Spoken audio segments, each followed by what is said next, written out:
Hello student, welcome to our YouTube channel commerce efficiency. आज की class में cover करें कंसेप्ट ट्रायल बैलेंस का। लास्ट क्लास में हमने कवर किया था क्लोजिंग बैलेंस का, जिसमें हमने विद एग्जांपल कंसेप्ट कवर किया था किस तरीके से जर्नल्स रिकॉर्ड की जाती हैं और फिर जर्नल की हेल्प से पोस्टिंग की जाती है लेजर्स अकाउंट के अंदर। तो हमने बिल्कुल कंसिस्टेंसी से कंसेप्ट को कवर किया है। अगर अभी तक आपने लास्ट क्लास नहीं देखी, देखिए ताकि आपकी स्टडी में कंसिस्टेंसी बनी रहे। अगर अभी तक आपने मेरे यूट्यूब चैनल कॉमर्स एफिशिएंसी को सब्सक्राइब नहीं किया, सब्सक्राइब कीजिए और बेल आइकन जरूर प्रेस कीजिए ताकि जब भी मैंने वीडियोस अपलोड करूं सबसे पहले नोटिफिकेशन आपके पास जाए, आप वीडियोस को सबसे पहले देखकर आपकी स्टडी बूस्टअप हो। स्टार्ट करते ही कंसेप्ट ट्रायल बैलेंस होता क्या है कि जब सारी ट्रांजेक्शन पोस्ट कर दी जाती है लेजर के अंदर, कंप्लीट रिकॉर्ड कर दी जाता है, यानी कि जितने जर्नल्स के अंदर ट्रांजेक्शन्स थी हर एक ट्रांजेक्शन्स को पोस्ट कर दिए गए लेजर्स में, तो अकाउंट प्रिपेयर किए गए हैं।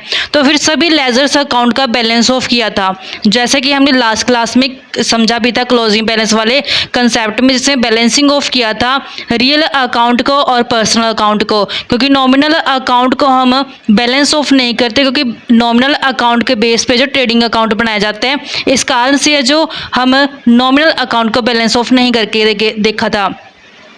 अब यहाँ पे जब बैलेंस ऑफ कर दी जाता है लेजर्स के जितने भी अकाउंट्स होते हैं, तो उनका अर्थमेटिक एक्यूरेसी चेक करने के लिए जो बैलेंस होता है वो ट्रांसफ़र कर दिया जाता है एक लिस्ट के अंदर। तो उसी लिस्ट को ट्रायल बैलेंस कहा जाता है। जितने भी डेबिट बैलेंस होते हैं लेजर के, वो सभी डेबिट साइड पोस्ट किए जाते हैं ट्रायल बैलेंस के अंदर, और जितने भी क्रेडिट बैलेंस होते हैं लेजर के, वो सभी क्रेडिट साइड पोस्ट किए जाते हैं ट्रायल बैलेंस के अंदर। अगर किसी अकाउंट को कोई बैलेंसिंग फिगर नहीं आया, यानी कि डेबिट साइड और क्रेडिट साइड दोनों का टोटल इक्वल था, तो यहाँ पे ट्रायल बैलेंस के अंदर उसकी पोस्टिंग नहीं की जाएगी। अगर टोटल है जो डेबिट साइड ट्रायल बैलेंस का इक्वल आ जाता है क्रेडिट साइड से, तो यहाँ से हमें पता चल जाता है कि हमारा जो ट्रायल बैलेंस है वो टैली करने से करेक्ट जो पोस्टिंग की गई है लेजर के अंदर से भी ट्रांजेक्शन की कोई भी गड़बड़ है जो नहीं की गई, क्योंकि ट्रायल बैलेंस होने का मतलब यही होता है कि जितनी भी पोस्टिंग की गई है लेजर अकाउंट के अंदर वो सभी सही तरीके से की गई है, इस कारण से ट्रायल बैलेंस है जो टैली कर गया। तो यहाँ पे हम समझेंगे ट्रायल बैलेंस किस तरीके से बनाया जाता है, जो हमने लास्ट क्लास में एग्जाम्पल कवर किया था। बच्चों वही एग्जाम्पल मैं कैरी करती हूँ क्योंकि लेंथी बहुत था, जो अब लास्ट हमने क्लास में कवर किया मिनिमम वो 1 घंटे के करीब बन गया था। तो वही मैं जो बैलेंसिंग कल की थी अकाउंट्स की लेजर अकाउंट की, वही उसकी हेल्प से आज मैं आपको ट्रायल बैलेंस कवर कराऊंगी, क्योंकि अगर मैं आज दोबारा नेक्स्ट एग्जांपल कराऊंगी आपको ट्रायल बैलेंस का, तो वही प्रोसीजर है, फिर वो मुझे घंटा कम से कम 1.5 घंटे तक है जो ये चल पड़ेगा प्रोसीजर। इस कारण से जो लास्ट एग्जांपल किया हम उसी को कैरी आउट करते हैं ताकि जो टाइम भी सेव हो जाए और आपको कंसेप्ट भी जो क्लैरिटी हो जाए। तो यहाँ पे जो लास्ट क्लास में मैंने एग्जांपल कवर किया था उसमें देखते हैं कि कौन कौन से जो बैलेंसेस है हमारे पास, डेबिट बैलेंस है अकाउंट्स के, और किन अकाउंट्स के बैलेंस है जो क्रेडिट बैलेंस है। लेकिन डेबिट और क्रेडिट बैलेंस समझने से पहले मैं आपको एक नॉर्मल जो जनरल चीज़ है वो समझाना चाहती हूँ। जब हम लेजर्स अकाउंट बनाएंगे तो उसमें जब बैलेंसिंग की थी तो उस केस में क्या था कि अगर डेबिट साइड ग्रेटर है क्रेडिट साइड से, तो यहाँ पे जो बैलेंस आता है उसको डेबिट बैलेंस बोला जाता है बच्चों, क्योंकि ये डेबिट साइड ज़्यादा आने के कारण आया है। ऐसे अगर क्रेडिट बैलेंस ज़्यादा आता है डेबिट साइड से तो इसको क्रेडिट बैलेंस बोला जाएगा। तो ये चीज़ ध्यान रखना, जो डेबिट बैलेंस होगा वो ट्रायल बैलेंस की डेबिट साइड जाएगा, और जो क्रेडिट बैलेंस होगा वो ट्रायल बैलेंस की क्रेडिट साइड है जो पोस्ट किया जाएगा। अब मैं आपको जो अकाउंट्स हमने कल कवर किए थे उसमें बताती हूँ किसका डेबिट बैलेंस है, किस अकाउंट का क्रेडिट बैलेंस है। जैसे पर्सनल अकाउंट के अंदर कवर किया जाता है कैपिटल अकाउंट को। अब हमें कैसे पता चलेगा कि इसका डेबिट बैलेंस है या क्रेडिट बैलेंस है? हमने देखा कि इसका क्लोजिंग बैलेंस है जो वो डेबिट साइड है, यहाँ पे इसको साइड बोलते हैं बच्चों, ये डेबिट साइड है ये क्रेडिट साइड है। साइड में और बैलेंस में दोनों में फ़र्क होता है, तो वर्डिंग को ध्यान से समझना बच्चों। यहाँ पे मैं आपको साइड भी बताती हूँ और बैलेंस भी बताऊँगी दोनों में कि क्या फ़र्क है। जो ये साइड होती है ये डेबिट साइड बैलेंस आया है, लेकिन ये बैलेंस क्यों आया है? क्योंकि यहाँ पे क्रेडिट साइड थी वो ज़्यादा थी, यानी कि क्रेडिट बैलेंस ज़्यादा था, इस कारण से डेबिट साइड जो बैलेंस आया। लेकिन ये जो बैलेंस कहलाएगा ना बच्चों, इसको क्रेडिट बैलेंस बोला जाएगा। क्यों? क्योंकि ये क्रेडिट साइड ज़्यादा आने के कारण आया है। यहाँ पे क्लोजिंग बैलेंस आने का मतलब क्या है कि ये शो करते हैं कि ये क्रेडिट बैलेंस है। अब ऐसे ही नेक्स्ट अगर फर्नीचर अकाउंट की बात की जाए तो फर्नीचर अकाउंट में हमने यहाँ पे बाय बैलेंस सीडी के नाम से दिखाया है। ये बाय बैलेंस सीडी कब आया? क्योंकि इस केस में डेबिट साइड ज़्यादा थी किससे? क्रेडिट साइड से। इस कारण से जो बैलेंस है ये बैलेंस कौन सा बैलेंस कहलाएगा? ये डेबिट बैलेंस कहलाएगा बच्चों। बेशक ये क्रेडिट साइड आया है, कोई दिक्कत नहीं है, लेकिन ये बैलेंस कौन सा कहलाएगा? डेबिट बैलेंस कहलाएगा, क्योंकि ये डेबिट बैलेंस ज़्यादा आने के कारण है जो कैलकुलेट किया गया है। ऐसे परचेज अकाउंट के अंदर कवर करते हैं। परचेज अकाउंट की बैलेंसिंग यहाँ पे हम नहीं करेंगे बच्चों, क्लोजिंग बैलेंस कैलकुलेट नहीं किया था, क्योंकि परचेज अकाउंट है जो नॉमिनल अकाउंट के अंदर कवर किए जाते हैं, और जितनी ट्रांजेक्शन्स नॉमिनल अकाउंट के अंदर आती हैं उनका जो इस्तेमाल किए थे वो trading and profit and loss account को बनाने के लिए किए जाते हैं। अब जब हम ट्रायल बैलेंस में परचेज अकाउंट को कैसे दिखाएंगे कि जितना इसका टोटल बनता है, ये टोटल जैसे कि यहाँ पे ऐड करके 50,000 प्लस 25,000 प्लस 16,000 प्लस 24,000 करके 1,15,000 बनता है। तो जब हम ट्रायल बैलेंस में दिखाएंगे तो 1,15,000 माइनस 4,000 करके 1,11,000 जो रिकॉर्ड किया जाएगा ट्रायल बैलेंस में। अब बात आती है कि ट्रायल बैलेंस की किस साइड रिकॉर्ड किया जाए, क्या इसको डेबिट साइड रिकॉर्ड किया जाए या फिर इसको क्रेडिट साइड रिकॉर्ड किया जाए। अब हमने यहाँ पे देखा कि इस केस में जो डेबिट बैलेंस है वो ज़्यादा है किसके कंपेरेटिवली? क्रेडिट बैलेंस के कंपेरेटिवली। तो इस कारण से जो ये बैलेंस आएगा ये कहाँ रिकॉर्ड किया जाएगा? ये डेबिट बैलेंस के अंदर रिकॉर्ड किया जाएगा जब ट्रायल बैलेंस में इसकी एंट्री की जाएगी। नेक्स्ट आते हैं हमारे पास विशाल ट्रेडिंग एंड कंपनी। तो ये हमारे पास पर्सनल अकाउंट के अंदर आती है। तो यहाँ पे हमने देखा कि क्लोजिंग बैलेंस इसका टैली नहीं किया गया, क्योंकि दोनों ही साइड डेबिट और क्रेडिट साइड क्या इसमें इक्वल है। तो यहाँ पे जब दोनों ही साइड इक्वल है, कोई बैलेंसिंग नहीं है, तो इसका ट्रायल बैलेंस के अंदर भी इस्तेमाल नहीं किया जा सकेगा। नेक्स्ट आते हैं कैश अकाउंट। कैश अकाउंट हमारा रियल अकाउंट के अंदर कवर किया जाता है बच्चों। यहाँ पे जो बैलेंस आया क्लोजिंग बैलेंस इसका क्रेडिट साइड पे यहाँ पे हमने कैलकुलेट किया है। तो यहाँ पे बैलेंस आने का मतलब क्या है? किस केस में डेबिट बैलेंस ज़्यादा है as compare to credit balance. इस कारण से जो ये बैलेंस है क्लोजिंग बैलेंस, ये बैलेंस कौन सा कहलाएगा? ये डेबिट बैलेंस कहलाएगा। ट्रायल बैलेंस की डेबिट साइड इसको रिकॉर्ड किया जाएगा। मोहन गारमेंट्स है पर्सनल अकाउंट के अंदर कवर किया जाता है। इसमें जो क्रेडिट बैलेंस यानी कि कहलाएगा, क्योंकि यहाँ पे जो बैलेंसिंग है वो क्रेडिट साइड ज़्यादा आने के कारण आई है। क्लोजिंग बैलेंस ये डेबिट साइड है, लेकिन ये कैसे आया? क्योंकि इस केस में क्रेडिट बैलेंस ज़्यादा था डेबिट बैलेंस से, इस कारण से डेबिट साइड पे इसका बैलेंस क्लोजिंग किया गया। तो ये बैलेंस कौन सा कहलाएगा? क्रेडिट बैलेंस कहलाएगा। इसको रिकॉर्ड किया जाएगा ट्रायल बैलेंस की क्रेडिट साइड पे। नेक्स्ट आता है purchase return account. Purchase return account cover किया जाता है बच्चों नॉमिनल अकाउंट के अंदर, और नॉमिनल अकाउंट की हेल्प से बनाया जाता है trading and profit and loss account. जो ये परचेज रिटर्न अकाउंट होता है ये दिखाया जाता है ट्रेडिंग अकाउंट में। इस कारण से इसका क्लोजिंग बैलेंस हम कैलकुलेट नहीं कर पाएंगे, लेकिन इसको ट्रायल बैलेंस में किस साइड दिखाया जाएगा? ये जो बैलेंस है ये क्रेडिट बैलेंस है, इस कारण से इसको दिखाएंगे जब ट्रायल बैलेंस में तो इसको क्रेडिट बैलेंस के नाम से दिखाया जाएगा। नेक्स्ट डिस्काउंट रिसीव्ड अकाउंट है बच्चों, ये भी नॉमिनल अकाउंट के अंदर कवर किया था। इसके बेस पे भी आगे trading and profit and loss account बनाए जाते हैं। इसको प्रॉफिट एंड लॉस के अंदर शामिल किया जाएगा। इस कारण से इसको बैलेंसिंग हम नहीं करेंगे, लेकिन जब ट्रायल बैलेंस के अंदर रिकॉर्ड करें तो कैसे करेंगे? जो इसका टोटल बनेगा 1,000 प्लस 200 यानी कि 1,200 जो बनेगा टोटल इसका, उसको जरूर हम किस साइड दिखाएंगे? क्रेडिट बैलेंस है, इस कारण से इसको भी क्रेडिट बैलेंस के नाम से ट्रायल बैलेंस के अंदर रिकॉर्ड किया जाएगा। नेक्स्ट आते हैं सेल्स अकाउंट। सेल्स अकाउंट बच्चों नॉमिनल अकाउंट के अंदर आती है। इसके बेस पे ट्रेडिंग अकाउंट के अंदर ट्रांजेक्शन रिकॉर्ड की जाती है।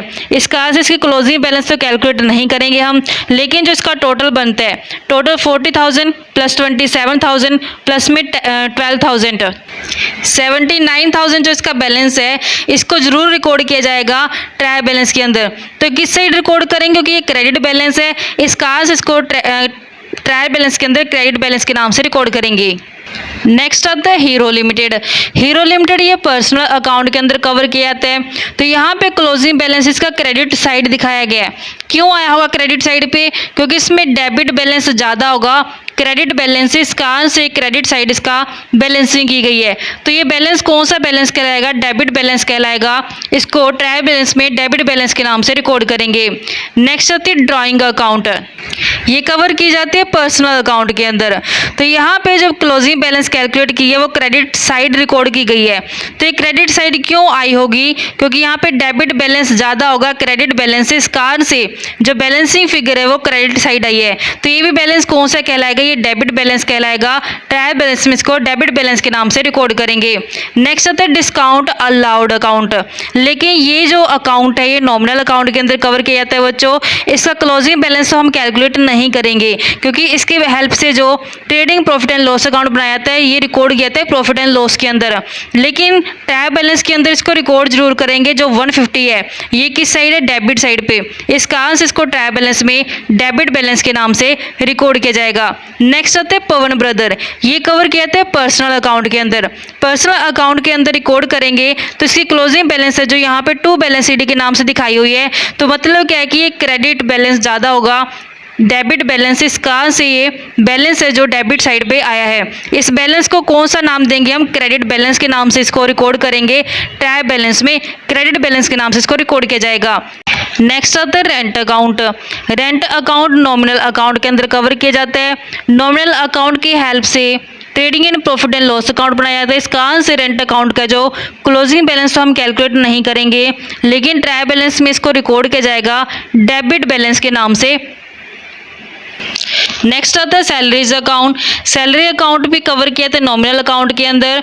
नॉमिनल अकाउंट के हेल्प से trading profit and loss account बनाया था। इस कारण से क्लोजिंग बैलेंस तो हम करेंगे नहीं, लेकिन ट्रायल बैलेंस में इसको किस साइड दिखाया जाएगा? डेबिट बैलेंस के नाम से इसको ट्रायल बैलेंस के अंदर जरूर रिकॉर्ड किया जाएगा। इस तरीके से बच्चों हमने लास्ट एग्जाम्पल की हेल्प से ये तो डिफाइन कर लिया कि कौन से डेबिट बैलेंस है और कौन से क्रेडिट बैलेंस है। अब बारी आती है ट्रायल बैलेंस को बनाने की।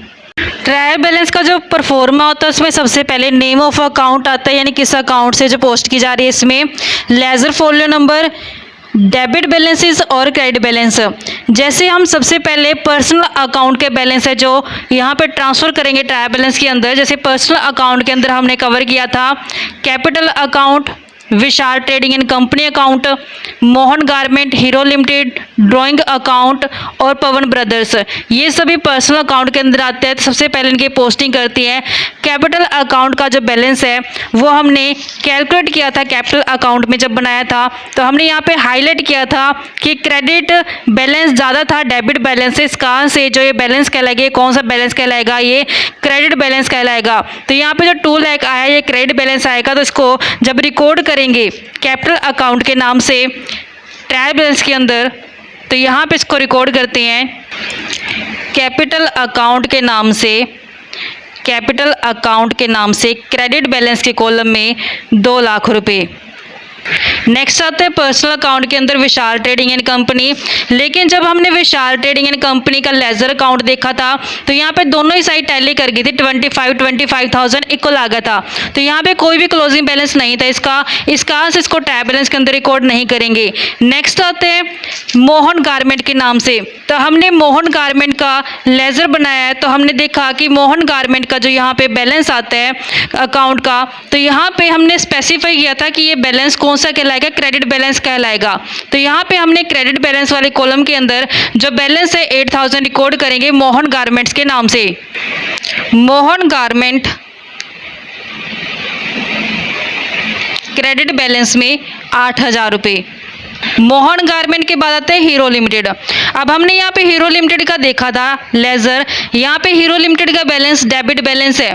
तो हमने डेबिट बैलेंस वाले कॉलम के अंदर रिकॉर्ड कर देना है जो इसकी बैलेंसिंग आई है 18,000 से। तो हीरो लिमिटेड के नाम से रिकॉर्ड करते हैं ट्रायल बैलेंस में। हीरो लिमिटेड के नाम से डेबिट बैलेंस वाले कॉलम में रिकॉर्ड करके चलेंगे। डेबिट बैलेंस वाला कॉलम ये है, इसमें 18,000 रिकॉर्ड करेंगे। उसके बाद आता है ड्राइंग अकाउंट। तो हमने ड्राइंग अकाउंट में हाईलाइट करके चले थे यहाँ पे कि जो बैलेंस है ये कौन सा बैलेंस है? ये डेबिट बैलेंस है। तो हमने ट्रायल बैलेंस के अंदर ड्राइंग अकाउंट के नाम से डेबिट बैलेंस के अंदर जो बैलेंस है 14,000 रिकॉर्ड कर देंगे। तो यहाँ पे ट्रायल बैलेंस के अंदर ड्राइंग अकाउंट के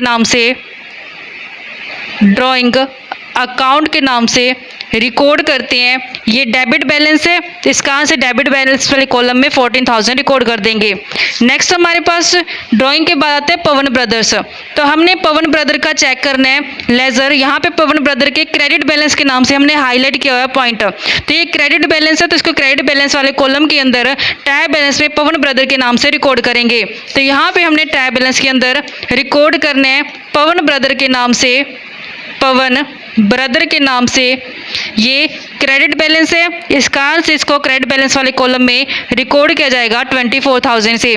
इसके बाद हमारे पास पर्सनल अकाउंट का जो कंप्लीट हो चुका है रिकॉर्ड। उसके बाद रियल अकाउंट की बारी आती है। रियल अकाउंट में सबसे पहले कैश अकाउंट। तो जब हमने लेजर्स प्रिपेयर किया तो उसमें कैश अकाउंट के अंदर हमने देखा कि जो ये बैलेंस है ये कौन सा बैलेंस है, डेबिट बैलेंस है। तो हमने ट्रायल बैलेंस के अंदर कैश अकाउंट के नाम से डेबिट बैलेंस वाले कॉलम में रिकॉर्ड कर देना। जो ये बैलेंस आया है 1,48,050 रुपये कैश अकाउंट के नाम से रिकॉर्ड करेंगे डेबिट बैलेंस में 1,48,050 रुपये से। ऐसे ही रियल अकाउंट के अंदर नेक्स्ट आता है फर्नीचर अकाउंट। तो हमने फर्नीचर अकाउंट के अंदर देखते हैं कि बैलेंस कौन सा है। तो यहाँ पे हमने फर्नीचर अकाउंट के अंदर देखा था कि डेबिट बैलेंस ज़्यादा है क्रेडिट से, तो यहाँ पे डेबिट बैलेंस है जो आया था। तो यहाँ पे हमने डेबिट बैलेंस के अंदर फर्नीचर अकाउंट के नाम से रिकॉर्ड कर देना है 20,000। तो ट्रायल बैलेंस के अंदर रिकॉर्ड करते हैं फर्नीचर अकाउंट के नाम से, क्योंकि ये फर्नीचर अकाउंट का बैलेंस है जो लेके आए हम डेबिट बैलेंस में 20,000 रिकॉर्ड कर दिए जाएंगे। तो हमारे पास पर्सनल अकाउंट भी हो चुके हैं, यहाँ से लेकर के यहाँ तक पर्सनल है और ये 2 रियल है। अब टर्न आते हैं नॉमिनल अकाउंट की। नॉमिनल अकाउंट के हम जानते हैं कि क्लोजिंग बैलेंसेस तो नहीं किए गए, लेकिन जो बैलेंस बनते हैं वो जरूर रिकॉर्ड किए जाएंगे ट्रायल बैलेंस के अंदर। सबसे पहले परचेज अकाउंट। तो हमने जाना है लेजर के अंदर देखते हैं कि परचेज अकाउंट के अंदर हमने यहाँ पे हाईलाइट किया हुआ है कि डेबिट बैलेंस बनता है।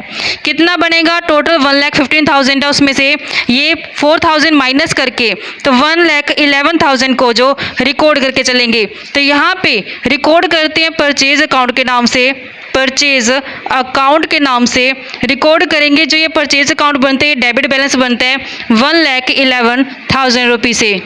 परचेज अकाउंट के बाद नेक्स्ट नॉमिनल अकाउंट में आते हैं परचेज रिटर्न अकाउंट। अब हमने परचेज रिटर्न अकाउंट के अंदर चेक करने हैं कि बैलेंस यहाँ पे रिकॉर्ड किया जा रहा है जो क्रेडिट बैलेंस के नाम से ट्रांजेक्शन रिकॉर्ड की जाएगी परचेज रिटर्न अकाउंट के नाम से। तो यहाँ पे ट्रायल बैलेंस के अंदर रिकॉर्ड करते हैं परचेज रिटर्न अकाउंट के नाम से रिकॉर्ड करते जो ट्रांजेक्शन परचेज रिटर्न का जो बैलेंस बनता है बच्चों क्रेडिट बैलेंस 5,000 से। तो इसको क्रेडिट बैलेंस वाले कॉलम के अंदर 5,000 से रिकॉर्ड किया जाएगा। नेक्स्ट आता है डिस्काउंट रिसीव अकाउंट। तो लेजर में हमने देखना है कि डिस्काउंट रिसीव अकाउंट है जो उसमें बैलेंस कितना है। तो जो डिस्काउंट रिसीव अकाउंट हमने देखा था यहाँ पे क्रेडिट बैलेंस के नाम से रिकॉर्ड किया जाएगा टोटल 1,200 से। तो यहाँ पे ट्रायल बैलेंस के अंदर रिकॉर्ड करते हैं डिस्काउंट रिसीव्ड अकाउंट के नाम से रिकॉर्ड करते हैं क्रेडिट बैलेंस में 1,200 रुपये। अब देखते हैं नेक्स्ट हमारे पास नॉमिनल के अंदर सेल्स अकाउंट आता है। सेल्स अकाउंट में जो बैलेंस है उसमें हमने यहाँ पे देखा था क्रेडिट बैलेंस बनता है टोटल कितने यहाँ पे 79,000। तो क्रेडिट बैलेंस के नाम से रिकॉर्ड करेंगे 79,000 सेल्स अकाउंट में। तो यहाँ पे रिकॉर्ड करते हैं सेल्स अकाउंट के नाम से क्रेडिट बैलेंस में 79,000 से। सेल्स के बाद नेक्स्ट आता है डिस्काउंट अलाउड अकाउंट। तो यहाँ पे डिस्काउंट अलाउड में हमने देखा था ये डेबिट बैलेंस बनता है। तो हमने डेबिट बैलेंस के अंदर 150 रिकॉर्ड कर देना है। तो यहाँ पे हम रिकॉर्ड करेंगे डिस्काउंट अलाउड अकाउंट के नाम से डेबिट बैलेंस में 150। नेक्स्ट रेंट अकाउंट बनते हैं। रेंट अकाउंट में हमने यहाँ पे स्पेसिफाई किया कि ये डेबिट बैलेंस बनता है बच्चों। तो हमने रेंट अकाउंट में डेबिट बैलेंस में रिकॉर्ड करेंगे 2,000। तो यहाँ पे हम रिकॉर्ड करते हैं रेंट अकाउंट के नाम से डेबिट बैलेंस में 2,000। और लास्ट में जो खर्चा बनता है सैलरी अकाउंट का, सैलरी अकाउंट में भी हमने डेबिट बैलेंस के नाम से रिकॉर्ड करना है 4,000। तो यहाँ पे रिकॉर्ड करते हैं सैलरीज अकाउंट के नाम से डेबिट बैलेंस में 4,000। इस तरीके से बच्चों हमने सारे पर्सनल, रियल और नॉमिनल अकाउंट जितने भी थे लेजर्स में पोस्ट कर दिए हैं। अब लास्ट में आता है इसका टोटल करना।